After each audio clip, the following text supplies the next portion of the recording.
All right, boys and girls, welcome back to the Uncle Bogator congregation.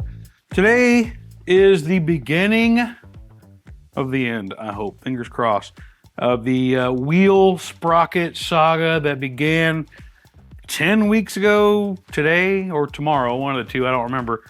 So after waiting 7 weeks against an advertised lead time of 10 to 14 days, we finally got our wheels in. We got them from DeLand. They came in yesterday. We ordered front wheel, rear wheel, 3 new brake rotors because the front has 2 and the rear has 1, new sprocket, yada, yada, yada. Well, as our luck would have it, they sent the wrong front wheel. They sent a front wheel that only had 1 hub instead of 2. So they're making it right, but I've got to send this one back and they're going to send me a replacement. So yeah, we got our wheels, but not the right ones completely. So we're in the process of waiting again. But today, we're going to get this process going. Starting off with getting this rear wheel off, putting the new rear wheel on. I'll show you guys the wheel because we got to put on the new rotor and the new sprocket. What I'm hoping, the stock wheels, these are not stock wheels, by the way. The stock wheels on a Fat Bob are 5 inches in the back and 3 inches in the front. The wheels that I ordered are 5.5 inches in the back and 3.5 inches in the front. The tire size on this one is the exact same as the tire size that I ordered. What I'm really hoping is that the width, the inner width inside of there is not going to be any different, so I can use the same spacers and whatnot. I've never done a wheel replacement on a Harley. I've done it on a Goldwing, and if I could do it on a Goldwing, that thing was a bear to get in and out, but I'm pretty confident I can do this. I did get some new tools. I had an old torque wrench, a Pittsburgh crappy Harbor Freight one that I no longer really trusted because it wasn't clicking right, you know, when it got the torque, and I felt like things were all over the map. So we got some new torque wrenches. I'm gonna need them for this. Without further ado, let's go ahead and get started with getting this motorcycle up in the air, getting the components put on the new wheel, and then yeah, we'll see how today goes. All right, we got some Skinner going in the background. I'm gonna use this box to assemble the wheels because it's kind of elevated a little bit with these styrofoam things underneath. I already took them out and checked them out yesterday to make sure everything is good to go. Woo, that's a terrible noise. There's your rear wheel. Yeah, baby. Look at those, ain't those sharp? They kind of look like the Prodigy wheels from Harley. We did that on purpose. That's one of my favorite wheel designs they've ever done. This is called the Core set from DeLand. Got Shinko white walls on there. Look, asking people their opinion on tires is about like asking people their opinion on oil. Yeah, baby. I did get a matching sprocket. It's a 66 tooth, 1-inch sprocket. That looks freaking sharp, man. There we go. Look at that. I like that a whole bunch. I've never put new wheels on a motorcycle before. This is a whole new thing for me. All right, a little blue Loctite on here. I don't know if you can see it on camera or not. Don't need to overdo it, but I want to make sure it gets around all the threads here. Just like 2 or 3 drops should do it, right? That might be a little too much. We're going to let the excess drip on this cardboard. That's fine. Probably don't need an extension, but I'm going to use one. This is a very common size, a 3/8 Allen. We're going to loosely get those all the way in there. Not going to tighten these down at all until we get them all down to about the same place. Hey, let's be smarter, not harder. I learned as a helicopter mechanic, you don't tighten anything until you get everything in. Now, I've got torque specs. I've got them all written down. I do have the service manual for all my motorcycles. I have them in PDF. So instead of printing, what I'll do is I'll write pertinent information down. The reason I had to get 2 torque wrenches is because the ranges on the torque wrenches don't quite align with what I need for everything that I have to torque. But so the manual has your torque specs, but you know what it doesn't have? The pattern. So we're gonna do about the same pattern I just did to tighten them down. Torque on these guys, sprocket 55 to 65 pounds. I don't understand why they put a range like that on there. Just tell me the torque spec. We're gonna use our new Quinn brand. Quinn is like the mid-grade Harbor Freight. And if it's 55 to 65, we're gonna put it on 60, okay? I had a Pittsburgh one, the thing was a piece of and I didn't want to spend Icon money, you know what I mean? There we go. Okay, we'll come up to this one. Like I said, no listed pattern in the book. Okay, that's 3. Once I get all 5 of these done, I'll go back around just to make sure, right? This is, I'm doing this 60 foot-pounds. I've had whole axles at 60 foot-pounds. Yep, 1, 2, 3, 4, 5. All right, so let's flip this guy over now.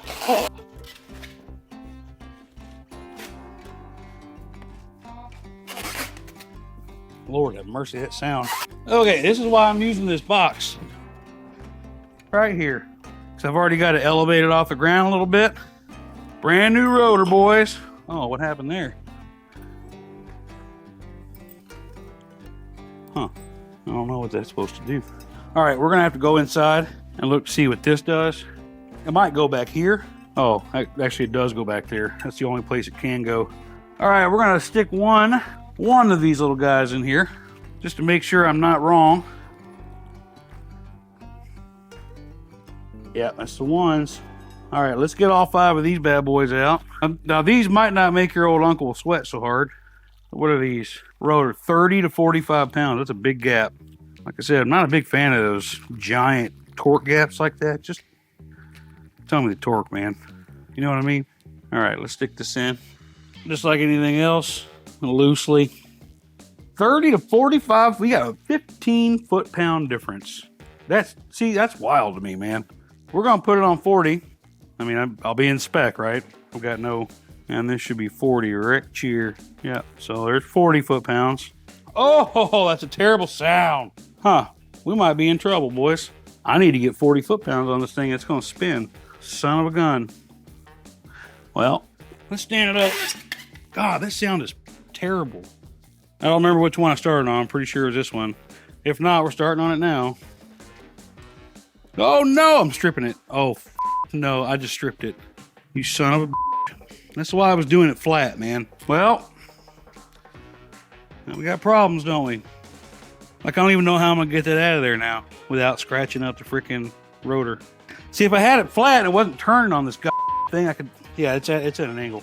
I could keep my hand on it, which is what I was doing on the sprocket side.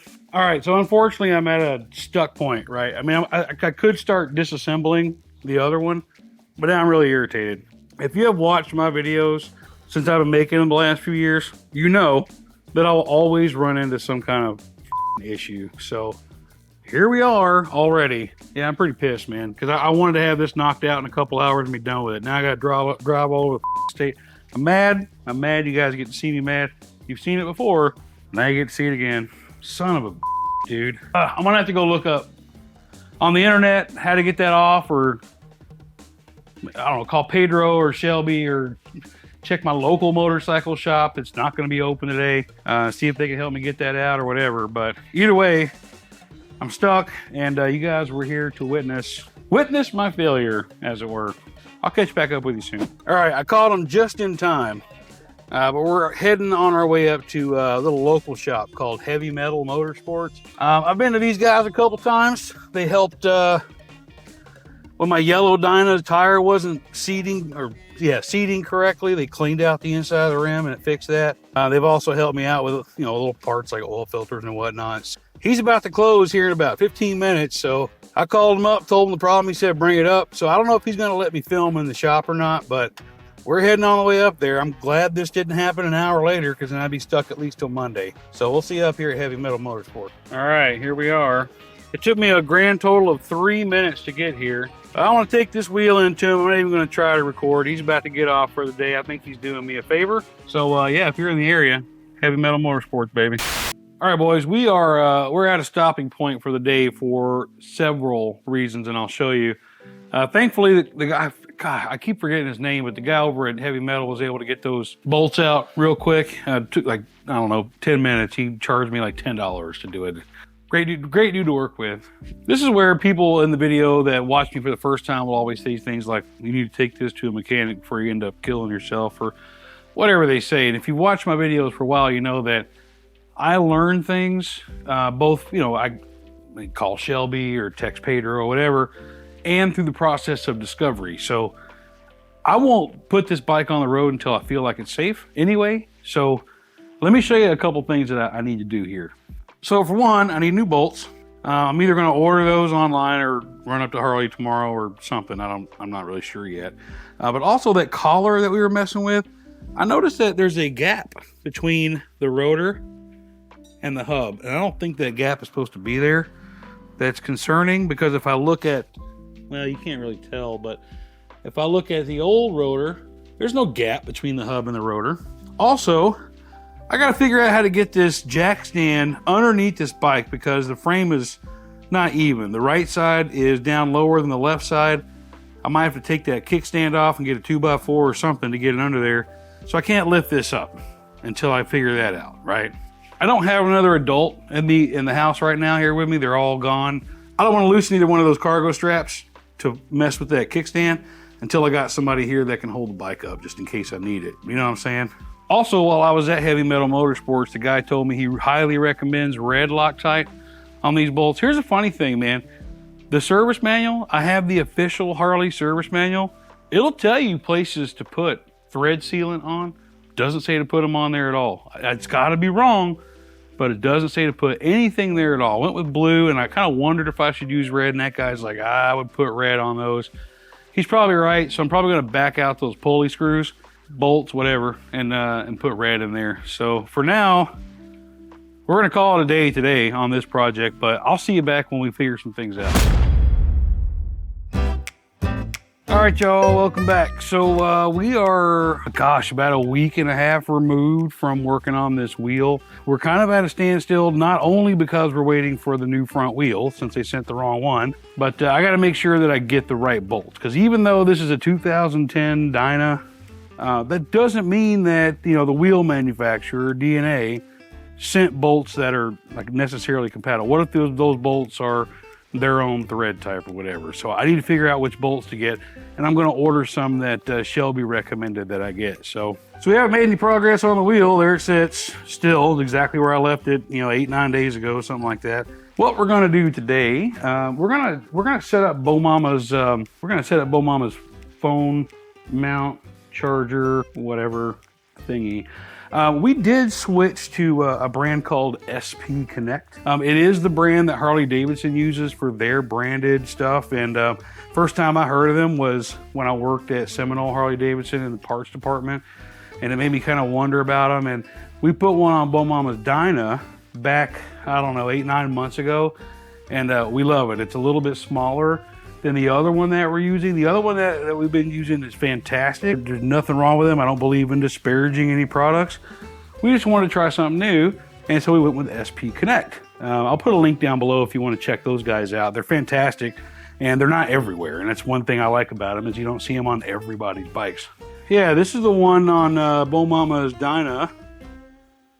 Been there for a while. I had it unplugged because it does draw power when the bike's not running. So after about 3 or 4 weeks, it will that'll drain the battery down pretty noticeably. They all do that. It's not just that brand. The other brand does it too. But I still got the old one on mine. We're going to swap mine out today too. We went ahead and ordered one for both of our bikes. And then, yeah, look at this. The cherry on top here. Huh? Look at that Saddleman. Now I'm a big fan. Big fan of the Saddleman seats. We've got them on all the bikes now.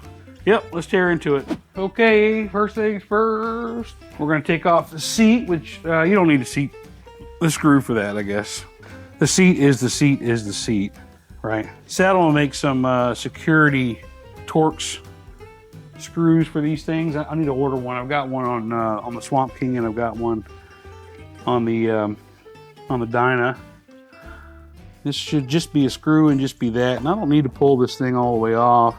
This guy, I say guy, it could have been a girl who had this, but this person has some funky charging thing going on up front. I'm gonna show you guys that. We're just gonna pull that over to the side just a hair. All right, that way I don't have to line up too much, because all I'm gonna do is run the wire in behind this housing here and then up under this. There's gonna be a little bit showing, but that's not really a big deal. Let me show you guys the homemade wiring I was talking about here. Now, before all these companies had fancy wireless charging, you know, we just kind of had USB ports running everywhere. So that's what they did here. It's just a USB port. I don't know if you can see it that well or not, but it's in there. But the wire just kind of hangs down, and I'm not really a big fan of that. So we're going to remove that. So one of the reasons why, I mean, besides the fact that Harley uses these things, the SP Connects for their branded, one of the big one of the biggest attractants, I have no idea, is that the one that we used before and have been using for a while on my other bike, it's kind of a fixed position, right? Which is fine, right? If you find a place you like it, don't need to move it, it's fine. But with these guys, I can, like whenever I find the place that I want it, you know, I can adjust it. That's a big turn on, man. You know what I'm saying? I like that quite a bit. All right, these are the stock, I don't know, 7/8 bars, 1-inch bars, something like that. They're fairly small. So you do need to take this screw out here on the clamp, and it comes with different size little collars. We're gonna find the right collar that goes inside of here. On the Dyna, because those are 1.25 bars, we don't use any collar. This side's gonna be a lot cleaner for us. There we go. We don't have that much to worry about over here. I'll put the little collar on inside the ring first. Yeah, I love easy installs. All right, let's get this turned around, because what we want to do, we're going to figure out how I want to set this up, which I think is going to be right here. It's got the perfect amount of clearance. Now we like to keep these at 90 degrees for her bike. Tighten this one back down. I'm going to show you how that case works when we're all done with this. It's, you know, not too dissimilar from any other case for any of the other ones, but I think it's a lot more secure because of how it's designed. Ain't that sharp? Nice and small, not those big giant wings hanging off the side. I dig that, man. This piece is gonna have to come off completely, and we're gonna have to replace this standard head, because if you don't want the charging, you can just get the phone holder. Now this is gonna be important here, right? And we're actually going to, we're gonna use the case now without my phone in it. I don't know if you can see it. Because there's only 2 instead of, you know, 4 little locks, which is one of the reasons I like it. I still have an iPhone 13 Pro, and when we ride, we like to make sure that it's upright like that, not like that.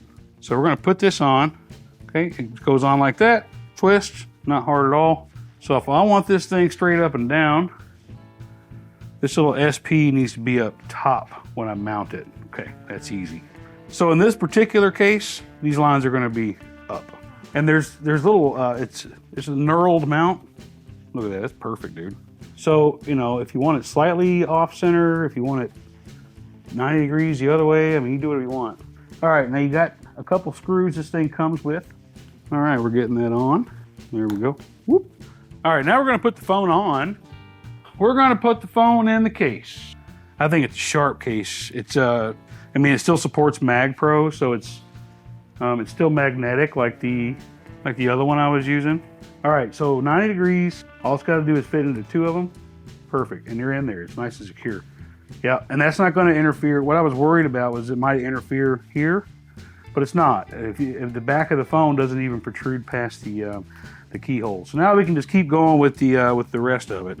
All right, hopefully I don't get my big head in the way. I'm going to have to work kind of upside down. I'm pulling these stickers off of here because I don't want anything flapping around in the wind. This is kind of like a little, it's a very secure waterproof type connector. This is going to be your USB-C side, and it's got 2 little snaps on it, so it's going to stay in there pretty securely. All right, we're going to be able to get it this way. This is obviously specific to Road King because I have this housing here. Well, what I want to do is try to keep it pretty clean. So SP Connect sells a part that you can wire directly onto your battery. It's got a USB-C on the end. All right, I'm a one-man show here in terms of filming and everything. So I've got a lot of room under here. I'm gonna go ahead and plug this in and see if I can't keep that tucked right there. This Road King has a whole lot of extra space here, like in the frame. I don't know if you can see all that or not, but now the telltale sign here is if we're going to be able to get this dash back on here the way I have it currently. We got to make sure all this trim goes back on there. Now we got these guys to put back on. Here we go, telltale sign. Put it on 90 degrees this way. Let it grab. Oh yeah, baby. And we got the charging indicator. All right, well, you're gonna have to take my word for it that it's charging. I can't get my camera to focus in. Yeah, my new little grandson. She's all buttoned back up. Everything's good to go. I think what we're going to do is, it's still early enough for today. It's about 10 o'clock in the morning on a Wednesday. I'm off on Wednesdays, as you guys know. I forgot to put my glasses back on. You guys can see all my Louis Vuitton baggage. We got bike night tonight. It's already, you see I'm sweating? It's that time of year in Florida. It's only going to get more. I would say worse, but we're going to say more. I'm not going to film washing these bikes. You guys have seen that before. But we are going to pick up soon on the wheel. Once I get these bolts in and start working on that, and we'll be moving along a little bit more, I think. So for now, we're going to cut this off here. I'm really happy with these chargers. Check them out for yourself if you like them. And yeah, thanks for coming along for this video and all videos. And until next time, we'll see you later.